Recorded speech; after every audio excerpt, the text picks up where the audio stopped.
Tonight, the FBI says Russia had an agent hiding in plain sight, meeting with politicians, lobbyists, and trying to court a presidential candidate. They say 61-year-old Elena Branson, a citizen of both Russia and the U.S., worked to spread Russian interests, allegedly receiving tens of thousands of dollars directly from the Russian government while hiding her Moscow directives in violation of U.S. law.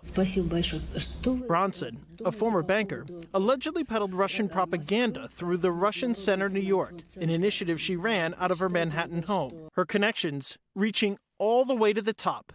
According to the FBI, Branson communicated directly with Russian President Vladimir Putin, requesting, quote, administrative support to host events at the Russian consulate and embassy. Branson attempted to cozy up to a presidential candidate, requesting meetings at pro-Russian events in New York City with Donald Trump or his family in 2016 while he ran for office. The FBI says there's no indication Trump ever attended any of Branson's events. Authorities say Branson fled the U.S. in October of 2020, less than a month after she was interviewed by the FBI.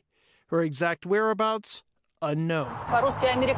In this interview with Russian state TV released in October, Branson says she returned to Moscow because she was, quote, scared and felt the probability was very high that she'd be arrested. The woman conducting that interview? Maria Butina, who in 2018 pled guilty to acting as a Russian agent without registering with the feds herself. She admitted to using the NRA to gain access to influential Republican politicians. I'm the board member of the Right to Bear Arms. This is an all-Russian public organization. We promote gun rights. After serving more than a year in an American prison, Butina was sent back to Russia.